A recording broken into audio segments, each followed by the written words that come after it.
Hello, Rodriguez Prep Academy. I am so proud to be with you today for your promotion from the best middle school in California. Before I begin, I would like to tell you a little bit about myself. My name is Samaro. I'm a man of God, and I will be graduating this year from Aquinas High School and will attend the University of Redlands in the fall. Just like you, I attended Rodriguez Middle School for my 7th and 8th grade years. I still remember my first day there. I walked into Miss Tesmer's class and found an empty seat in the back. The bell rang and the first words Miss Tesmer said were, "Who knows English in this class?" I looked around confused at the question, thinking to myself, well, duh, I know English. I've spoken this language all my life. So I raised my hand along with my classmates. She looks around the room, building suspense, and then says, "No, you guys don't. You don't know any proper English at all. All you know is that gang language." This caught me by surprise, and I knew Miss Tesmer was going to make my 2 years at RPA fun.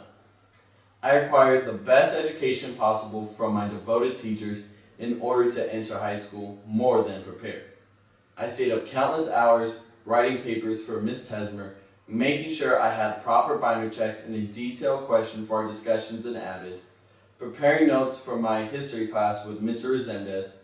I brought great ideas to leadership class to better our school every day, mastering the equations necessary for Mrs. Boutwell's class, and finally making sure I got a perfect score on Mr. Hall's unit contracts. Through all of this hard work and determination, I made friendships that I will have with me for my entire life. Even though I only attend high school with 2 people from Rodriguez, I still keep in contact with my RPA friends that went to different high schools through social media. Most of my friends were upperclassmen, which benefited me because they were able to help with assignments from Rodriguez and Aquinas. As I mentioned before, I attend Aquinas High School, which is a private school in San Bernardino with the best education to prepare you for college. Going into Aquinas, I was aware that education would get progressively harder, just like any time you move up a grade. But since I went to Rodriguez, it was not a difficult transition. Coincidentally, I had English for my first period just as I did Rodriguez. I sat in the 3rd row from the front. The teacher was reviewing the syllabus. As he read the essay portion of the syllabus and explained we would only be writing a max of 3 papers that year, this shocked me, considering that I was writing a paper every single week in Miss Tesmer's class. I was ready for additional work because I was used to the workload at RPA. Rewind to my 8th grade leadership trip at Disneyland. Our group decided to get a fast pass earlier in the day for Tower of Terror between 11:15 p.m. and 11:45 p.m. The only problem was we had to be back at the bus by 11:30 p.m. Later on that night, we were having so much fun that the time slipped by our group and it was already 11:20 p.m. But we were right next to Tower of Terror. Everyone was trying to make a decision on what to do because we really wanted to get on that ride, but we had to be back by 11:30 p.m. So I spoke up and said, "Come on, let's get on the ride, and right when we get off, we'll run as fast as we can to the bus, and whatever happens, happens." So that is exactly what we did. We got on that ride, had an amazing time, then got off and started running to the bus. When we got off the ride, it was already 11:36. Our phones were blowing up with calls from Miss Taylor. We were running, laughing, and trying to figure out what we were going to tell Miss Taylor to try and ease the trouble we were going to be in. Once we got to the bus, it was already 11:48. Then the best thing we came up with was we got lost in the park and we couldn't find the exit. She had a few choice words for us, and there was no talking on the bus for the hour and a half it took us to get home. The next morning, I wake up to my dad asking me what happened with the bus last night. And to keep a long story short, I didn't see my phone for 2 weeks. I definitely learned my lesson to always be on time. Fast forward to the day of our 8th grade promotion. I hear over the intercom, "Samaro, please report to the office." Very confused, I began walking over to the office, and before I tell you this, I have to give you some backstory. Every now and then, I would ask my parents if they were able to send pizza to Rodriguez so my friends and I could have it for lunch. And most of the time, we enjoyed Papa John's.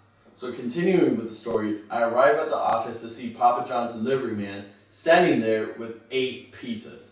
So I call my dad and ask him if he sent any pizzas to the school or if Mom did, and he said no. So I just figured someone sent me pizzas, and I definitely was not turning down 8 boxes of pizza. but I knew my friends and I were not going to eat all this pizza, so I decided to hand them out. I gave 2 to the office, 4 to random students walking in the corridor, and kept 2 for my friends and I to devour. As we were throwing away the boxes, we see Mr. Resendez marching towards us, and he asked me in a mad tone, "Diego, the office says you have my pizzas. Where are they?" I answered him, "The office said they were mine when they called me up and my name was on the tag on the box, and as far as where they are now, well, I gave some to the office, to random students walking through the corridor, and we ate these 2. So yeah, they're gone, I guess." The expression on his face was very shocked and did not know how to react. All he said very calmly was, "Diego, that pizza was from my journalism class that I have been with all year." And he just walked away. I felt bad and didn't know what to say, so all that came out was, "I am so sorry." After school, I went to apologize and explain the whole situation. Being the great person that he is, he understood, and we were back on good terms again. In that situation, I learned that even if something looks too good to be true, it probably is. Okay, so now I'm exactly where you are, done with middle school and ready for high school. It's my first day of freshman year, and the seniors are as big as some of my uncles, and some of the students actually drive to school. It was the craziest thing to me. But I came from RPA and I was ready for my freshman year. And I had no problems. During the summer of my freshman year, transitioning to my sophomore year, I tore my meniscus at football practice, which put me out for months. I had to get surgery, and the doctor said it would be 4 months of rehabilitation until my knee was nearly 100%. By that time, most of the positions on the team had been solidified. I was not happy with this, but it gave me another way to help the varsity team. I was a second team quarterback and played as the scout team QB during practice. My job was to watch film and act like the opposing team's quarterback for that week. I went against our starting defense during practice, and it was my job to make them better. At the same time while I was doing this, it was preparing me for the year when I would start at the quarterback position. I watched my seniors lead the team perfectly as we won the CIF Southern Section Division IX Championship. During the year, I corrected anyone when it was necessary, and I always was coachable, because one day I knew I was going to lead our team. My junior year, we had an early second round elimination when we played Palos Verdes in 2018. Fast forward to my senior year, Coach and I had a conversation about the upcoming year, and he told me I was not going to be playing quarterback as a senior. I looked at my coach with respect and paused. So I led my 7th and 8th grade junior All-American team to a championship at the quarterback position, chose Aquinas as my high school, came back early from surgery, and my senior year I had to step down from my position. With a deep breath, I told my coach, "Okay, if that's what my team needs, then I'm in." I never once complained because I always chose my team before myself.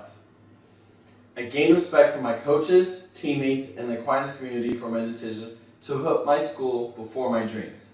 So from that point forward, I transformed my body into a linebacker type.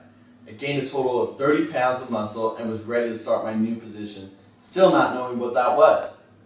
Then, our center got hurt, and no one was more ready than I was.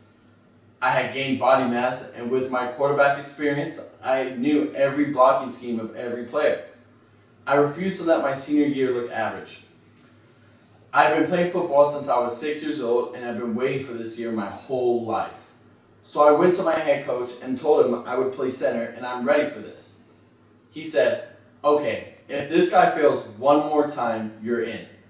So it was about 2 plays later where my coach called my name and said, "Diego, you're in."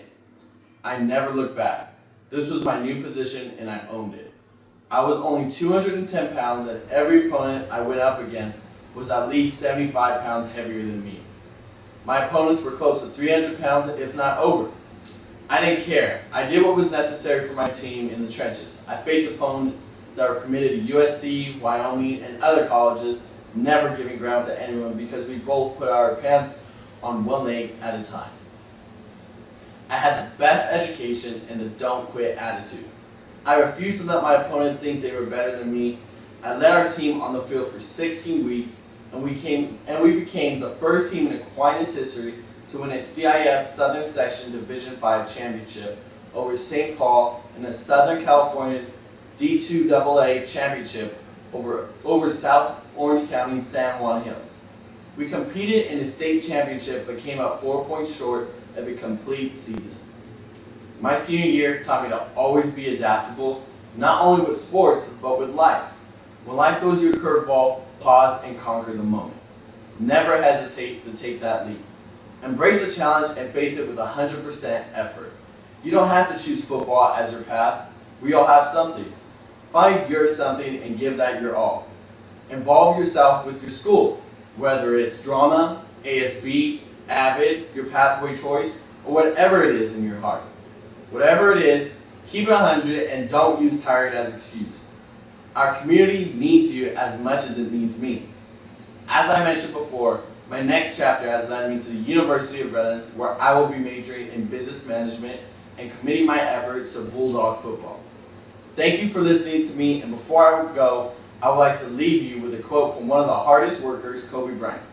He said, "I'll do whatever it takes to win games, whether it's sitting on a bench or waving a towel, handing a cup of water to a teammate, or hitting the game-winning shot."